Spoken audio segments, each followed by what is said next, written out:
خاندان اہل بیت کی ذات پہ بلند تر صلوات پڑھیے۔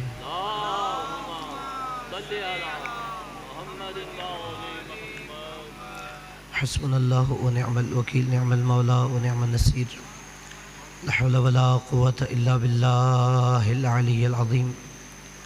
اعوذ باللہ السمیع العلیم من الشیطان اللعین الرجیم۔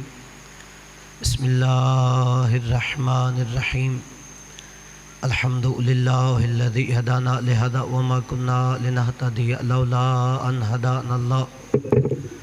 لقد جاءت رسل ربنا بالحق۔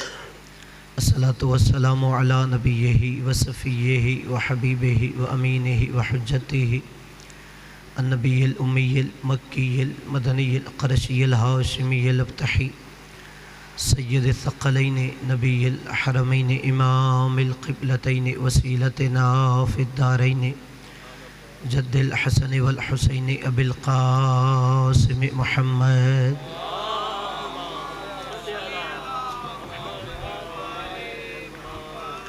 وعلى آلہ الذین اذهب اللہ عنہم الرجس وطہرہم تطہیرا۔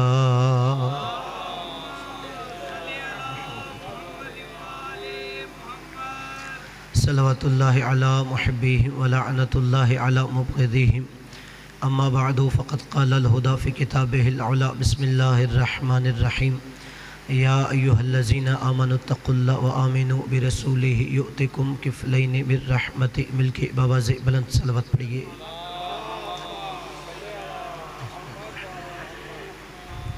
نعرہ تکبیر، مل کے نعرے کا جواب دیجئے۔ پنجتن کے خالق کا نام ہر بلندی سے بلند ہے، بلند آواز سے نعرہ تکبیر، نعرہ رسالت۔ یہ نعرہ مسلمان کی پہچان نعرہ ہوتا ہے۔ سب مل کے اپنے اسلام کا اعلان کیجئے۔ نعرہ رسالت، نعرہ حیدری۔ رسول کی حدیث ہے حضرت علی علیہ السلام کی محبت مومن کی نشانی ہوتی ہے۔ سب مل کے اپنے ایمان کا اعلان کیجئے۔ نعرہ حیدری، حسینیت، یزیدیت، خاندان تطہیر پہ بلند تر صلوات پڑھیے۔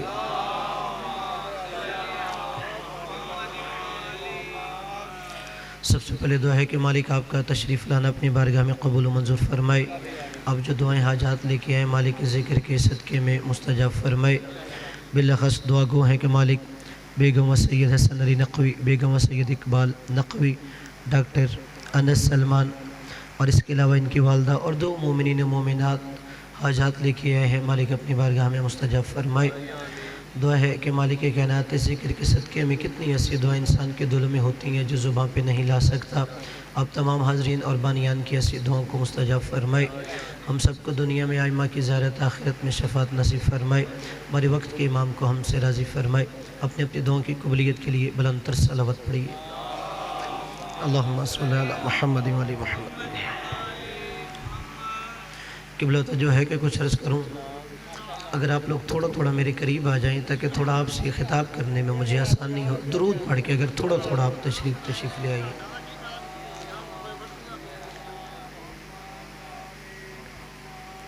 اور دیگر بلند تر صلوات پڑھیے۔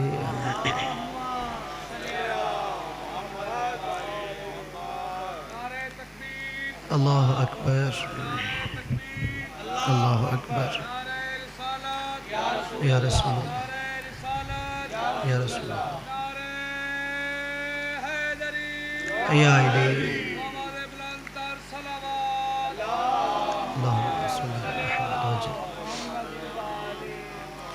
عزیزان گرامی، صاحبان زوکار، برادران اسلام، محبان اہل بیت علیہ السلام، میں نے سورہ حدید کی آیت مجیدہ تلاوت کی ہے کہ جس میں اللہ نے کہا یا ایہا الذین آمنوا اتقوا اللہ، اے صاحبان ایمان اللہ سے ڈرو، وآمنوا برسولہ، اور میرے رسول پر زبان سے نہیں دل سے ایمان لے کے آؤ۔ کہ اگر بر الہ ہم رسول پر دل سے ایمان لے کے آئیں تو ہمیں اجر کیا ملے گا، ہمیں صلہ کیا ملے گا۔ اللہ نے آیت کے اگلے حصے میں بیان کیا کہ یؤتکم کفلین من رحمتی، اللہ تمہیں اپنی رحمت کے 2 ٹکڑے عطا کرے گا۔ اب دیکھیے آیت ہے، کوئی حدیث نہیں کہ کہہ دے ضعیف ہوگی، جو آیت قرآن کا منکر ہو وہ دار اسلام سے خارج ہوتا ہے۔ اللہ نے کہا تم میرے رسول پر دل سے ایمان لے کے آؤ، میں تمہیں اپنی رحمت سے 2 ٹکڑے عطا کروں گا۔ جائیے اپنے مرضی کے عالم کے سر پہ قرآن رکھ کے پوچھو، رسول پر دل سے ایمان لانے سے رحمت کے 2 ٹکڑے ملتے ہیں، وہ رحمت کے 2 ٹکڑے کون ہیں؟ اس سے پہلے کہ ہم رحمت کے ان 2 ٹکڑوں کو تلاش کریں، ہمیں پہلے یہ تلاش کرنا پڑے گا کہ کائنات میں اللہ کی رحمت کون ہے۔ جب آپ کو پتہ چل جائے گا کائنات میں اللہ کی رحمت کون ہے، پھر اسی رحمت سے پتہ کر لیجئے کہ رحمت کے ان 2 ٹکڑوں کو کیا کہتے ہیں۔ کائنات میں جو اللہ کی رحمت ہے، خدا نے کہا وَمَا أَرْسَلْنَاكَ إِلَّا رَحْمَةً لِلْعَالَمِينَ، کائنات میں میری رحمت کو محمد مصطفیٰ کہتے ہیں۔ کائنات میں میری رحمت کو محمد مصطفیٰ کہتے ہیں۔ اور جب اسی نبی سے پوچھا گیا کہ یہ آپ تو رحمت ہو گئے اللہ کے، کہ یا رسول اللہ اگر آپ پر دل سے ایمان لے کے آئے، وہ کون سے 2 رحمت کے ٹکڑے ہیں جو مسلمانوں کو نصیب ہوتے ہیں؟ نبی نے فرمایا رحمت کے 1 ٹکڑے کو حسن کہتے ہیں، دوسرے کو حسین کہتے ہیں۔ رحمت کا 1 ٹکڑا حسن ہے، دوسرا ٹکڑا حسین ہے۔ اب قبلہ جو بھی نبی کا امتی ہے، لا الہ الا اللہ محمد رسول اللہ پڑھتا ہے، وہ جتنا بڑا بھی گناہگار ہو، آپ اس سے پوچھو آپ کی بخشش ہو سکتی ہے؟ وہ کہے گا ہو سکتی ہے۔ پوچھئے کیسے؟ وہ کہے گا اللہ کی رحمت کے سہارے، اللہ کی رحمت کے سہارے میری بخشش ہوگی۔ اس سے پوچھئے کہ آپ اتنے بڑے گناہگار ہیں، عذاب قبر سے بچیں گے؟ وہ کہے گا بچ سکتا ہوں۔ پوچھئے کیسے؟ وہ کہے گا اللہ کی رحمت کے سہارے۔ اچھا، ہر مسلمان کہتا ہے میری بخشش ہے اللہ کی رحمت کے سہارے، عذاب قبر سے بچوں گا اللہ کی رحمت کے سہارے، کہ میں منکر و نکیر کے سوالوں کے جواب دوں گا اللہ کی رحمت کے سہارے، میں عذاب قبر سے بچ کے گزر جاؤں گا اللہ کی رحمت کے سہارے، مجھے حوض کوثر ملے گا اللہ کی رحمت کے سہارے، میں حوض کوثر کے بعد پورے صراط عبور کروں گا اللہ کی رحمت کے سہارے، سلسبیل ملے گا اللہ کی رحمت کے سہارے، جنت ملے گی رحمت کے سہارے۔ یعنی ہر نبی کا امتی یہ کہتا ہے کہ موت سے لے کے قبر تک، قبر سے پورے صراط تک، پورے صراط سے جنت تک وہ اللہ کی رحمت کے سہارے بخشا جائے گا۔ ہر مسلمان کا شانہ ہلا کے بتایا کرو، جس رحمت کے سہارے تو بخشش چاہتا ہے وہ اللہ کی رحمت کوئی اور نہیں ہے، اس رحمت کا 1 ٹکڑا حسن ہے، دوسرا حسین ہے۔ یا علی، اگر تو نے حسن و حسین کو مانا ہی نہیں تو پھر تجھے، یا علی، اگر تو نے حسن و حسین کو مانا ہی نہیں تو پھر رحمت کے وہ 2 ٹکڑے تیرے نصیب میں کیسے آئیں گے؟ اور کتنی ایسی فضیلتیں تھیں جو نبی نے حسن و حسین دونوں کو دکھائی۔ چونکہ مولا حسین کے بھی دن ہے، مولا حسن کے 2 جملے سن لیجئے، پھر میں انشاءاللہ اپنے بیٹے کو ٹائم دوں گا اور آپ انہیں بھی توجہ سے سنیے گا۔ اب قبلہ مولا حسن اور حسین دونوں کی فضیلتیں نبی نے دکھائی۔ تمام علماء اسلام نے لکھا کہ جب مدینہ شہر تھا، عید کا دن تھا، دونوں شہزادے نبی کے پاس آئے کہ نانا جان آج بچے سواریوں پہ بیٹھ کے عیدگاہ کی طرف جا رہے ہیں۔ جیسے ہی سید الانبیاء نے سنا، نبی نے اپنے شانے جھکا دیے کہ اگر زہرا کے بچوں کو سواری چاہیے، نبی نے اپنے شانے جھکا دیے۔ ایک شانے پہ حسن کو بٹھایا، دوسرے شانے پہ حسین کو بٹھایا۔ دونوں جنت کے سرداروں نے کہا نانا وہ جن سواریوں پہ جا رہے ہیں ان کے ہاتھوں میں سواریوں کی لجامیں ہیں، ان کے ہاتھ میں تو سواریوں کی لجامیں ہیں۔ سید الانبیاء نے کہا حسن ایک طرف کی زلفیں تم پکڑ لو، دوسری طرف کی زلفیں تم پکڑ لو۔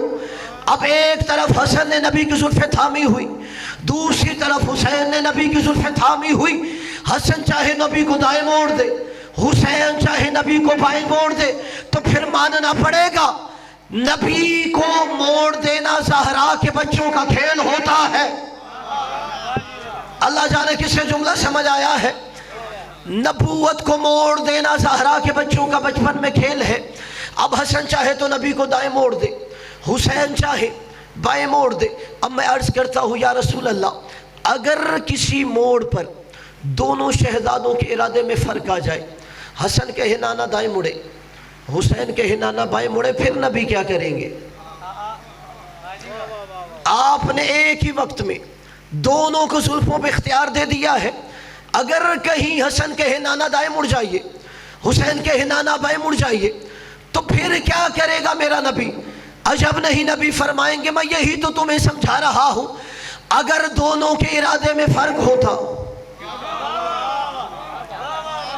اگر دونوں کے ارادے میں فرق ہوتا، اگر آواز تھوڑی کھول دینے کا کسی کا نہیں ٹوٹے گا، صلوات پڑھیے محمد والے محمد پر۔ توجہ ہے نا میری طرف؟ اس لیے نبی کے نواسوں کا، جنت کے سرداروں کا تذکرہ ہے۔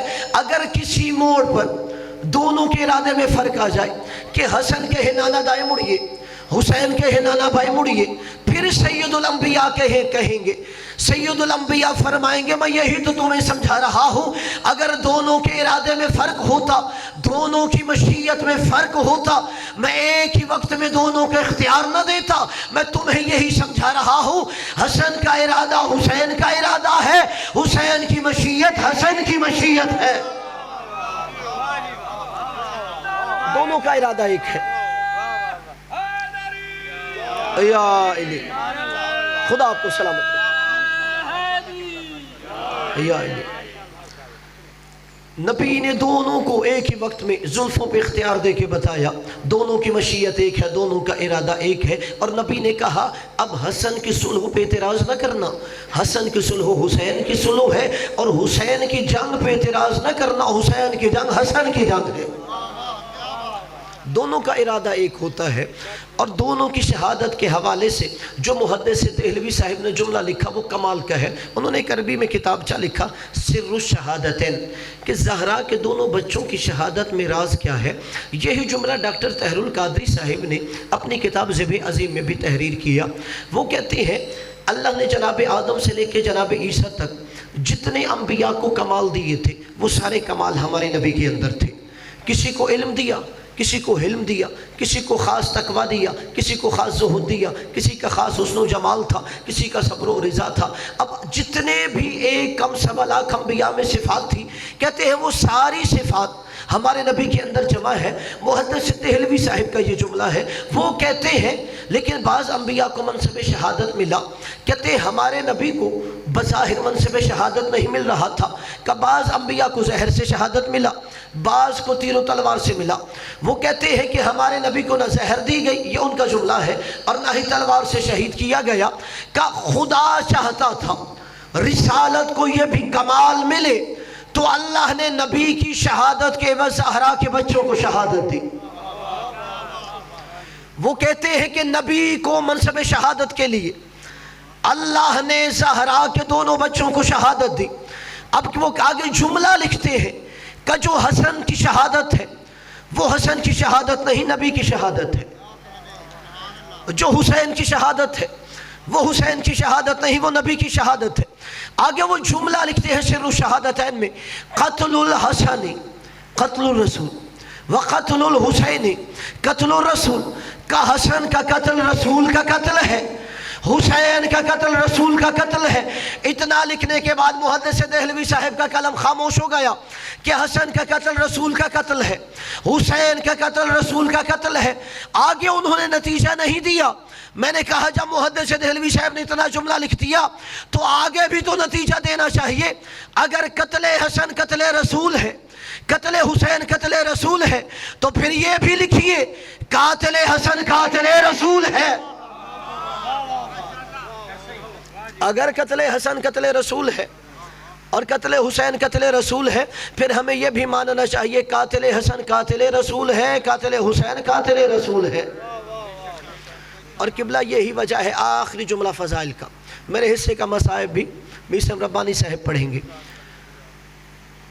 نبی نے دونوں کو دکھایا زلفوں پہ اختیار دے کے دونوں کی مشیت ایک ہے۔